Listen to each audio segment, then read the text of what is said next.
नमस्कार बच्चों, स्वागत है आपके अपने YouTube चैनल झारखंड एजुकेशन में। बच्चों, इस वीडियो में हम लोग सब्जेक्ट आईटी आईटीएस क्लास 12 का 2022 का प्रश्न पत्र का सॉल्यूशन करेंगे। प्रश्न पत्र का जो पार्ट ए था वो था एमसीक्यू बेस्ड क्वेश्चंस, यानी बहुविकल्पीय आधारित प्रश्न। प्रश्नों की संख्या 15 और प्रत्येक प्रश्न के सही उत्तर के लिए आपको 1 अंक मिलने वाला था। सबसे पहला प्रश्न देखिए, यहाँ बताया गया है we can find a web page using. हम लोग किसी भी वेब पेज को कैसे जो है ढूंढते हैं। तो इसका जो सही उत्तर होगा वो मैंने बोल्ड लेटर में लिख दिया है।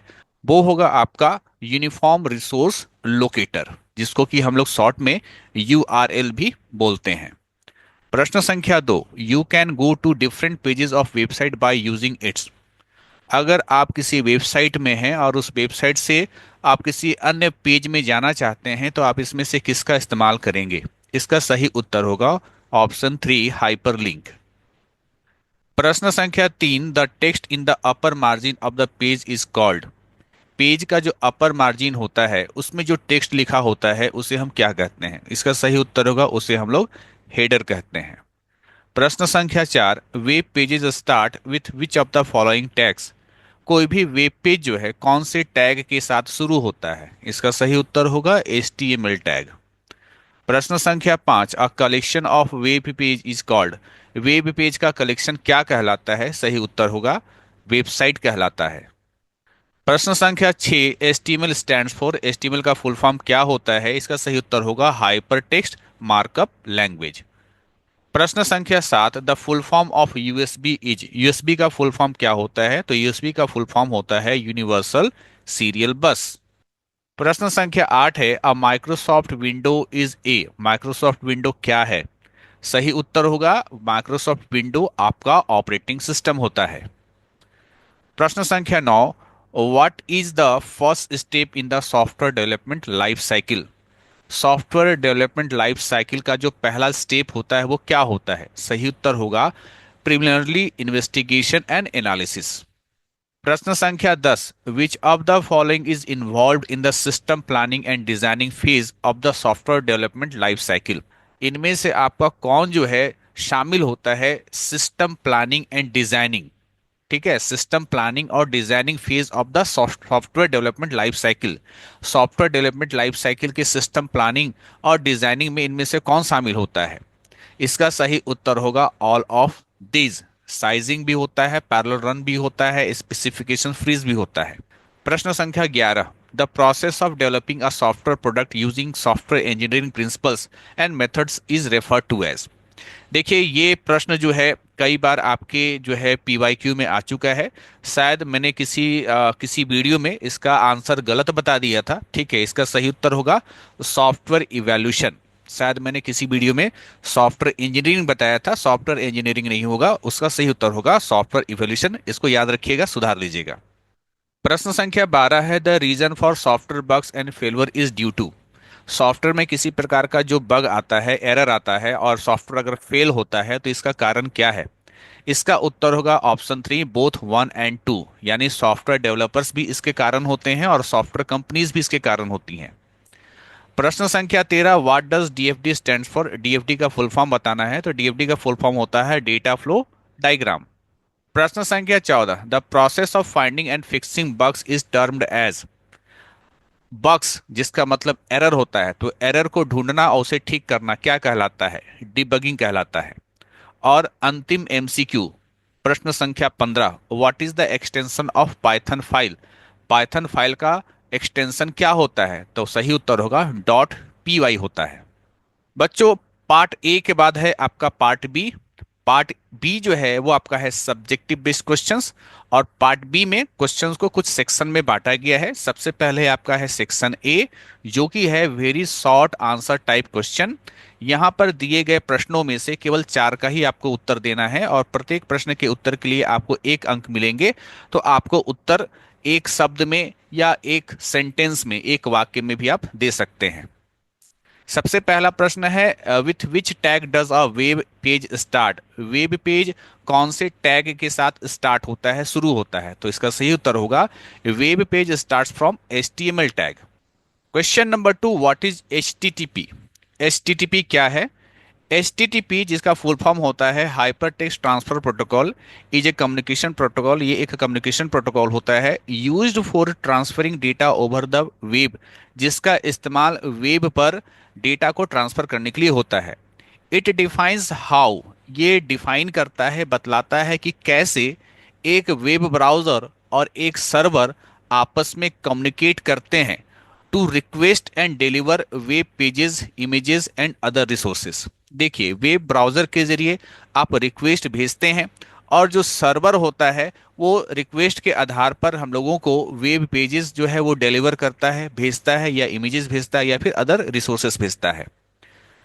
प्रश्न संख्या 3, what is use to find a web page? ठीक है, वेब पेज को फाइंड करने के लिए क्या चाहिए होता है?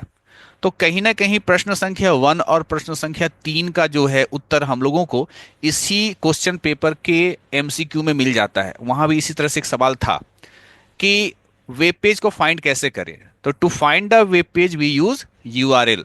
वेब पेज को फाइंड करने के लिए, ढूंढने के लिए हम लोग URL का इस्तेमाल करते हैं। प्रश्न संख्या 4, software which allows user to view the web page is called as? वो कौन सा सॉफ्टवेयर है जिसके जरिए एक यूजर वेब पेज को देख पाता है? तो software that allows a user to view a web page is called web browser. Web browser के माध्यम से, है ना, एक यूजर किसी वेब पेज को देख सकता है। अगला प्रश्न है, व्हाट इज गूगल? गूगल क्या है? तो Google, that is www.google.com, is a popular search engine. ये एक काफ़ी पॉपुलर सर्च इंजन है that allows users to find information on the internet by entering queries. इसमें क्या होता है कि यूज़र जो है वो इंफॉर्मेशन को तलाशता है। कैसे? तो कुछ क्वेरीज, उसके जो प्रश्न होते हैं वो उस प्रश्नों को एंट्री करता है इंटरनेट के द्वारा, और गूगल हम लोगों को वो जानकारी देता है। प्रश्न संख्या 6 है, how to insert a background image in HTML? HTML में बैकग्राउंड इमेज को कैसे इंसर्ट करें? तो यहाँ पर कहा जा रहा है कि if you want to insert a background image in HTML, we use the body tags background attribute. जो हमारा बॉडी टैग होता है उसका एक एट्रीब्यूट होता है बैकग्राउंड, उसका इस्तेमाल करते हुए हम अपने HTML में बैकग्राउंड इमेज को इंसर्ट कर सकते हैं, शामिल कर सकते हैं। एग्जाम्पल के तौर पर हमने यहाँ लिखा है, बॉडी हमारा टैग है, इसमें इसका एक एट्रीब्यूट होता है बैकग्राउंड। तो body background is equal to, हम लोग उस इमेज फाइल का यहाँ पर नाम दे देंगे और वही इमेज फाइल जो है आपको पूरे बैकग्राउंड में नजर आएगा। नाउ सेक्शन बी का क्वेश्चंस देखते हैं। सेक्शन बी जो है वो है शॉर्ट आंसर टाइप क्वेश्चंस। यहाँ पर आपको कहा गया था कि केवल 2 ही क्वेश्चन का आपको आंसर देना है। ठीक है, तो 2 क्वेश्चन, टोटल मिलाकर के 6 अंक, यानी प्रत्येक प्रश्न के लिए आपको 3 अंक मिलेंगे। सबसे पहला question, what is web browser? Give example. Web browser क्या है, इसका उदाहरण दीजिए।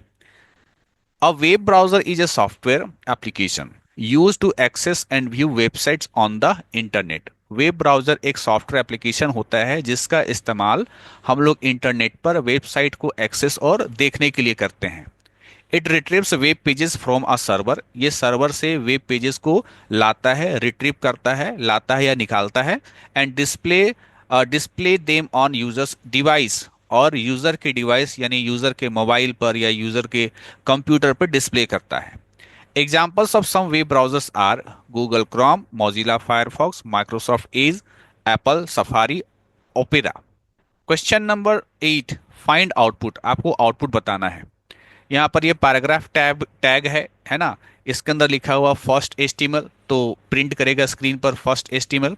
फिर यहाँ लिखा हुआ पी कोड क्लास। ठीक है, ये आपका जो है सिंपल नाम का एक क्लास है, यानी यहाँ पर जावा का कोड को इसके साथ इनबिल्ड कर दिया गया है। ठीक है, और यहाँ पर जो लिखा हुआ system out println double quote के अंदर हेलो HTML, तो ये हेलो HTML जो है आपका स्क्रीन पर क्या करेगा, प्रिंट करेगा। तो प्रोग्राम का आउटपुट ये होगा। क्वेश्चन नंबर 9 है, what is TD in HTML?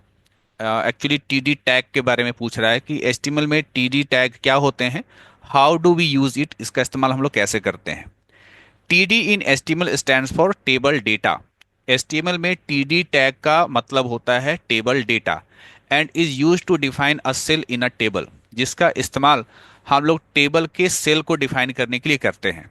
तो सेल किसको बोलते हैं? ये जो है ये आपका टेबल है, इस टेबल में जो एक एक बॉक्स नजर आ रहा है इसको हम लोग क्या कहते हैं, सेल कहते हैं।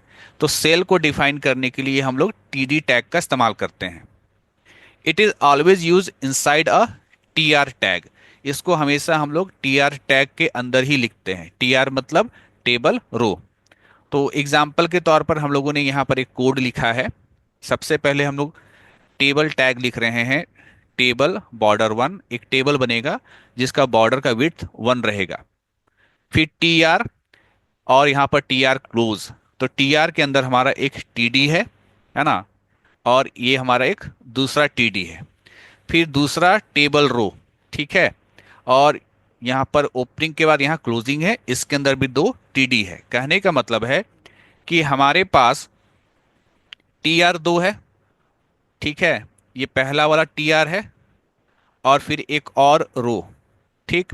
इसमें टीडी कितना है, 2 टीडी है, तो 2 कॉलम, ठीक है।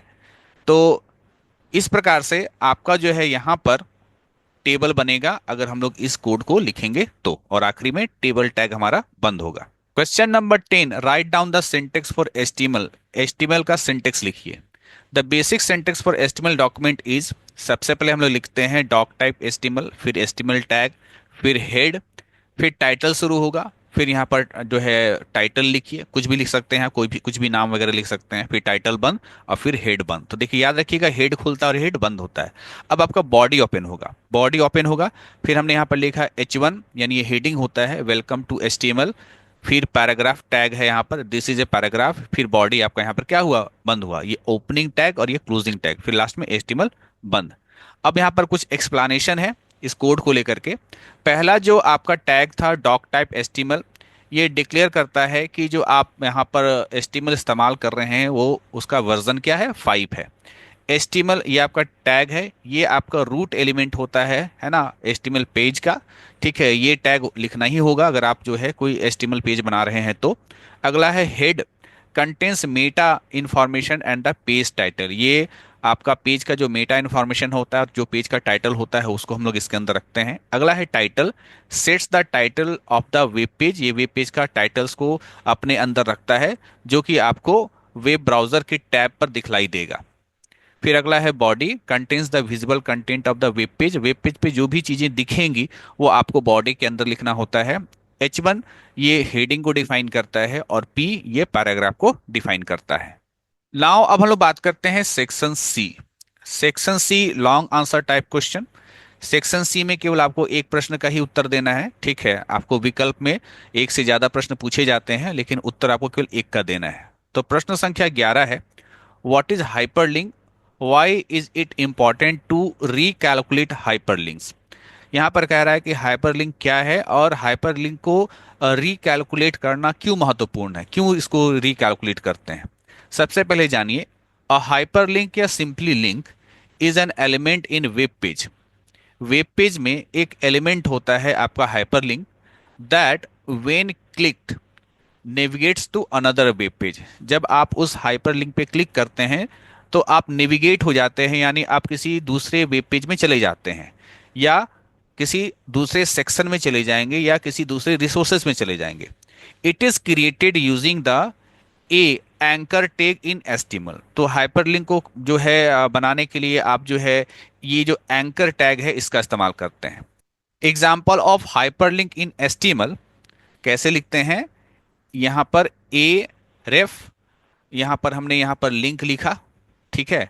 और यहाँ पर ये टेक्स्ट है, यानी वेब पेज पर ये टेक्स्ट आपको विजिबल होगा कि click here to visit example. जब आप इस पर क्लिक करेंगे, ठीक है, तो आप इस वेबसाइट पे चले जाएंगे।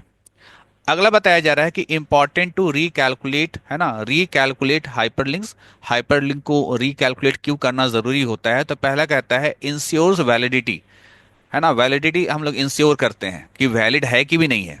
लिंक्स में भी चेंज और बिकम ब्रोकन। कभी कभी लिंक चेंज भी हो जाता है ना। लिंक चेंज हो जाने से क्या हो जाता है, आप क्लिक करो कुछ होगा ही नहीं, ठीक है। तो इसलिए हमेशा हाइपरलिंक को रिकैलकुलेट करना जरूरी होता है। तो लिंक्स में चेंज और बिकम ब्रोकन, कभी कभी लिंक जो है ब्रोक भी कर जाता है। तो रिकैलकुलेटिंग हेल्प्स मेंटेन वर्किंग लिंक्स। तो अगर आप इसको रिकैलकुलेट करते हैं तो इससे आपका जो लिंक वो मेंटेन रहता है और अच्छी तरीके से काम करता है। नेक्स्ट है इम्प्रूव्स एसईओ। हमारा जो एसईओ है यानी सर्च इंजन ऑप्टिमाइजेशन, इसमें इम्प्रूवमेंट आता है। तो properly structured and updated links enhance search engine ranking. अगला है इनहेंसेस यूजर एक्सपीरियंस। जो यूजर होता है उसका एक्सपीरियंस और बेहतर होता है, तो users get accurate and up to date information. अगला है avoid errors, prevents 404 not found error due to outdated और ब्रोकन लिंक। क्या होता है कि अगर आपका आउटडेटेड लिंक है या कोई ब्रोकन लिंक है, ठीक है, तो क्या होगा, आपको हमेशा ये आपको एरर मैसेज आएगा। लेकिन अगर आप जो है हाइपर लिंक को रिकैलकुलेट करते हैं तो ये मैसेजेस नहीं आएंगे। नाउ क्वेश्चन नंबर 12 है कि write HTML code to generate the form as shown below. आपको यहाँ पर क्या करना है, एक एचटीएमएल कोड लिखना है जिससे ये एक फॉर्म जनरेट हो। और फॉर्म में क्या रहेगा, यहाँ पर टेक्स्ट रहेगा और यहाँ पर एक टेक्स्ट बॉक्स रहेगा। टेक्स्ट में लिखा रहेगा इंटर योर नेम, ताकि आप यहाँ पर नाम लिख सको। फिर दूसरा है इंटर योर क्लास, फिर यहाँ पर ये एक और टेक्स्ट बॉक्स होगा। Enter your date of birth, एक और टेक्स्ट बॉक्स होगा। इंटर योर जेंडर, एक और टेक्स्ट बॉक्स होगा। इसके अलावा दो बटन्स होंगे, एक कैंसिल और एक सबमिट।